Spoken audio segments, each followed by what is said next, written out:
Hey everyone, this is Scott from certmedia.com, and in this video I'm going to be showing you how to add a honeypot for Contact Form 7. So you're going to need two things. You're going to need Contact Form 7 and the free plugin Honeypot for Contact Form 7. So, as I've mentioned in another video on this channel, you can integrate Akismet with Contact Form 7. And that's one good way of preventing spam without having to add an annoying CAPTCHA that slows down the website. And we all know which one Contact Form 7 favors. Honeypot for Contact Form 7 is a free plugin that adds a form or a field to your contact form that is meant to trap bots. And we're going to explain how this works, and I'm going to show you how to add it. So make sure you have both these plugins installed. Obviously, you should have Contact Form 7 installed, but make sure you download this plugin from the WordPress.org repository. It has around 300,000 active installations at the time of this video, so it should be the first option that appears when you search Contact Form 7 Honeypot. So what you're going to do is you're going to go to Contact Forms, and you're going to edit your contact form. As you can see, this is just the basic one that Contact Form 7 installs. And you're going to go ahead and you're going to click the button that says Honeypot. Now, when you do so, you're going to get this button, your page, and it's going to look a little bit different for you. It's probably going to have a slightly different name, but we're going to go through the options and I'm going to explain what they do and what you should do. So, for instance, the name is going to be the name of the form that appears on the front end.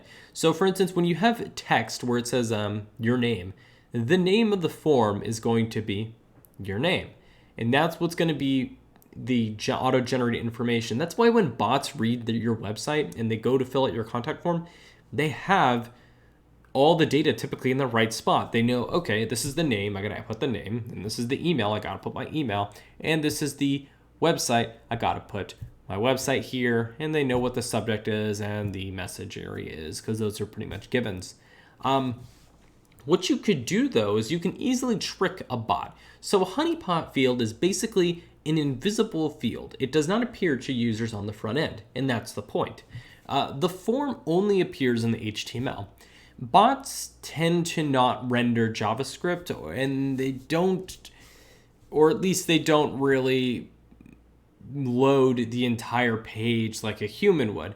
So they basically scan the HTML and they try to find where the input fields are that it can add its data into to submit.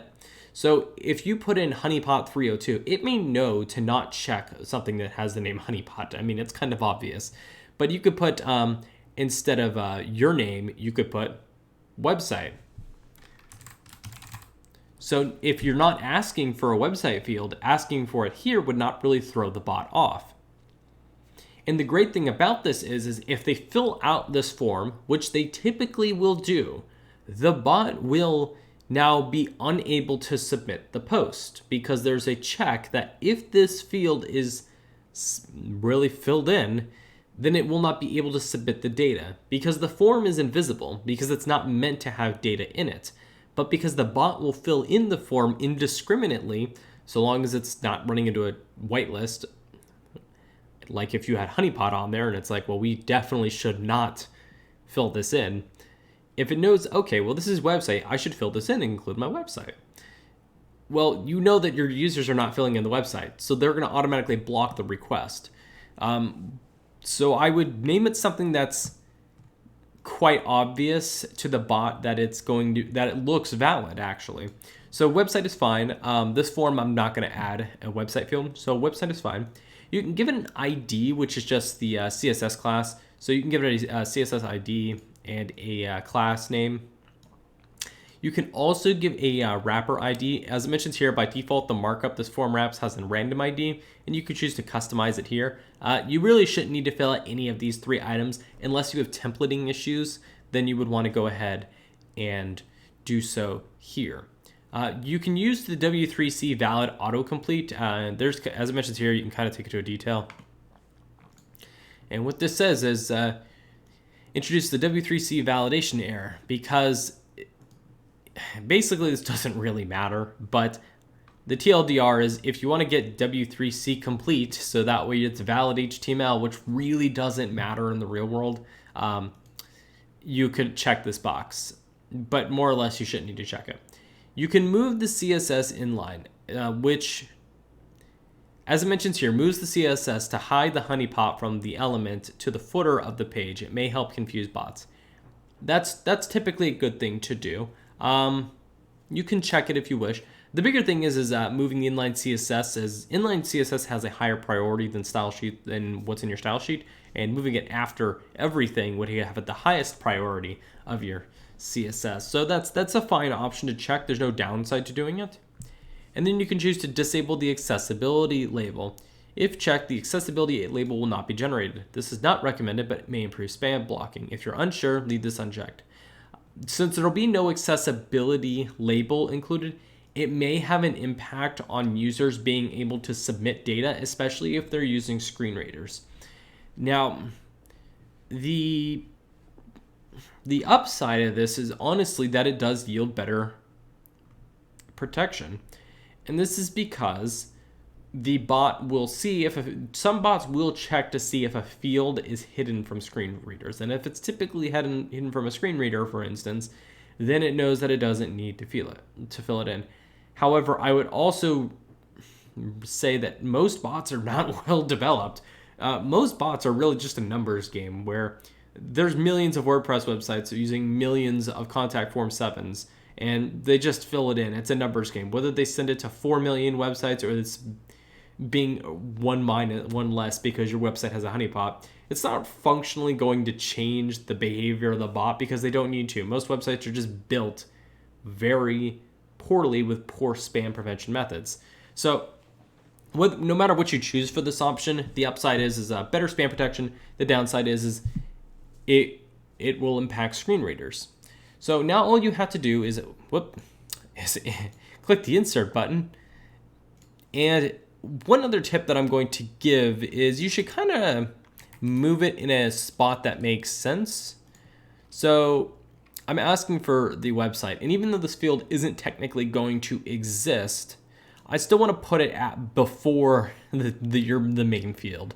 So I'd probably put it right after the your name because it's asking for the website. Well, that kind of makes sense that it should be somewhere at the top, and you'll click save.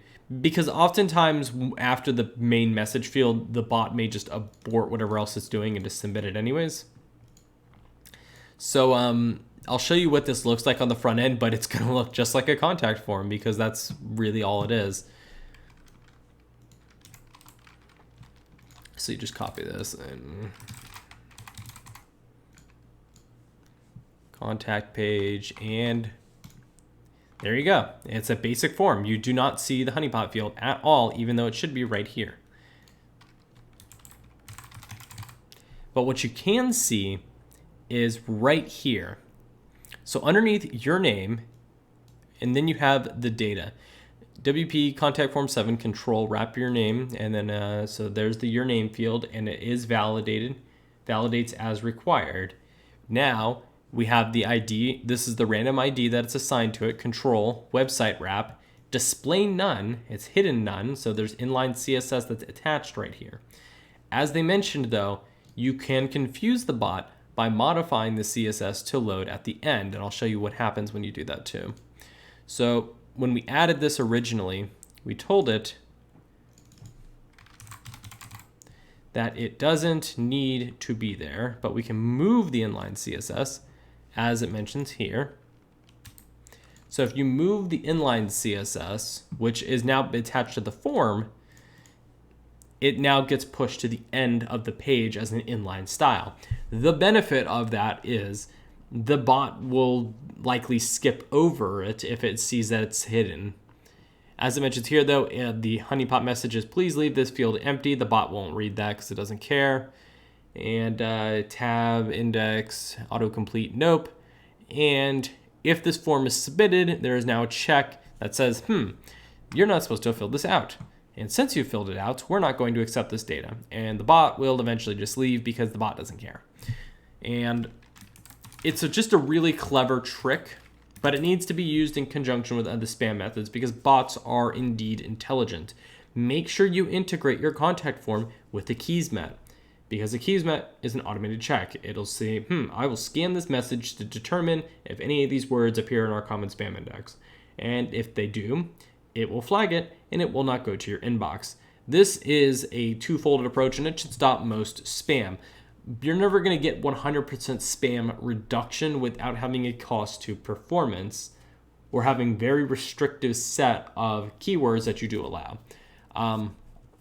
This is a good solution though, and this plugin does work. The only downside is I honestly wish it was built in to Contact Form 7 by default. Gravity Forms, which is a premium forms plugin, does have this functionality baked in, and it works flawlessly, and I've used it on tons of websites. I just wish that, frankly, Contact Form 7 had it to begin with, because it really does need it.